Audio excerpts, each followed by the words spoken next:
Hey guys, GameBall06 here, back with another video. In this video, I'm drawing Tsunade cosplaying as Captain America. I hope you guys enjoy.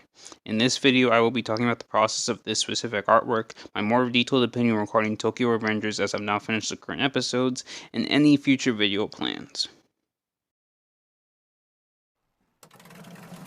So I've decided that I want to experiment more with my art style and change things up a bit. In fact, in my next Speedpaint, I'm aiming to go for the style of cutie sexy robots. You guys will see how that goes next week.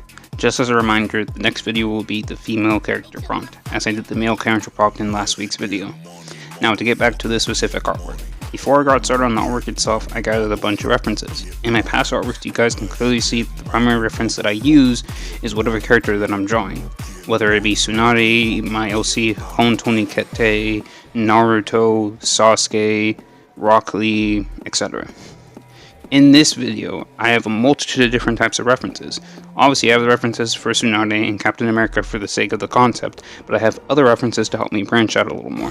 I got references from Okota Mondo and Jakuzan Z to use for my shading, as well as Lalatina and Destiny's Ford from Konosuba, God's Blessing on This Wonderful World. Watching that series, it's mostly comedic and it's not meant to be taken seriously, but it's very entertaining nonetheless. One thing that stood out to me was the colors and the way that the series does the eyes for the characters.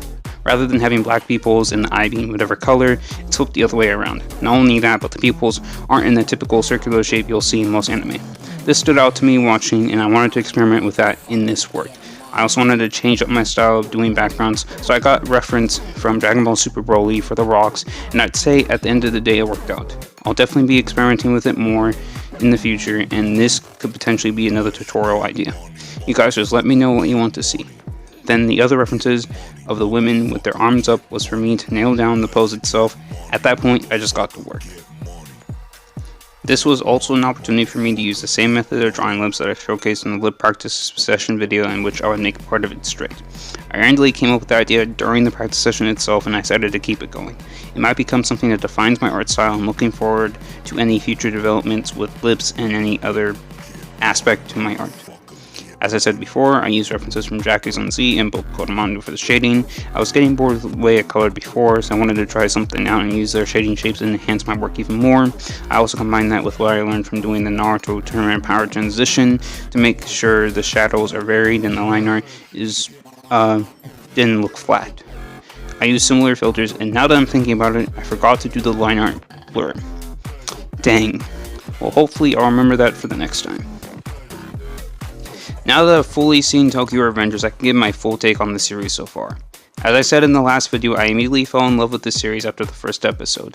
It's great to see how we have this pathetic guy, Takamichi Hanagaki, who peaked in middle school and then grew up to be everyone's lackey, get the second chance to change his life with a newfound power. Obviously, when he goes back in time for the very first time, he has no clue what's going on. I would freak out too if I was literally reliving my life 12 years ago. Anyways, once Takamichi meets Naruto and tells him of his and Hinata Tachibana's impending death on July 1st, 2017, everything changes. Firstly, Takamichi avoids getting hit by the train. Before I continue, I need to talk about that specific fact.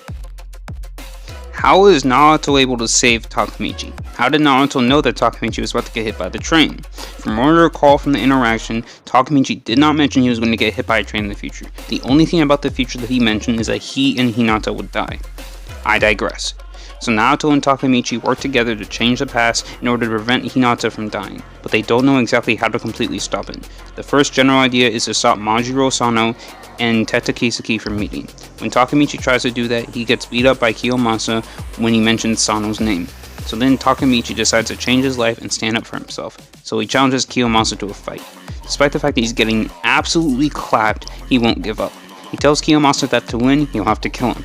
After this is when the true change occurs, as Takamichi becomes friends with Majiro Sano, aka Mikey, as well as Ken Ryoguchi, aka Draken. As the story progresses, Naruto and Takamichi continue to gather as much intel as they can about the events of the past and how they influence the present in order to create the future in which Hinata is alive. I would say that there are two major moments in the series in which Takamichi's general attitude changes. Firstly, when he meets one of his middle school friends, Sendo Atsushi, aka Akun. He's become a member of the Tokyo Manji gang, aka Tomon, and he's working under Kiseki. He reveals a major plot point. that it was him who pushed Takemichi into the train. Sendo was able to figure out that Takemichi can time travel because otherwise there is no way that Naruto would have been able to save him. He then goes on to jump off a building and kill himself because he's intimidated by Kizuki.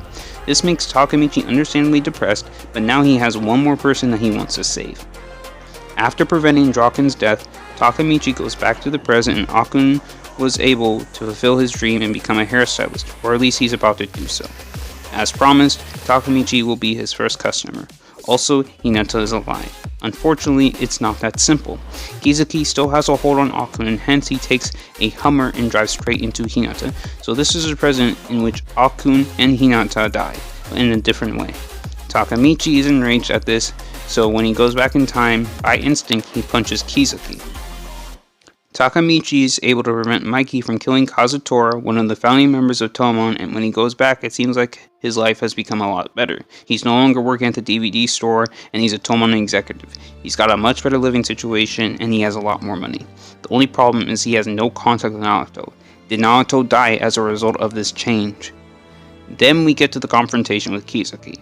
Kizuki poisons Takemichi and Chifuya Matsuro, the vice captain of the 1st Division of Tomon, because he suspects them to be rats. Apparently, the police have raided some of Tomon's businesses and overall Tomon's become more corrupt than it was before. Chifuya reveals that he's indeed the Judas or the rat and he says his last words to Takemichi. He wants Takemichi to get Tomon back to what it was before, and then Kizuki shoots him in the head. Takemichi looks at Kizuki with such disgust as the final episode ends. I'm wondering how this series will extend. Did Takemichi get shot? What I love about this series is the growth of Takemichi along with learning more about the lives of these delinquents. It's interesting to see that despite not being able to perform academically, these guys have values that they hold dear. Seeing the complexities of the biker gangs and the different conflicts as well as how Takemichi worked around these was honestly in awe. I am hyped for a new season of this series. Now I'll briefly go over what may be going on in future videos. Firstly, I plan on watching the English version of My Hero Academia World Heroes Mission.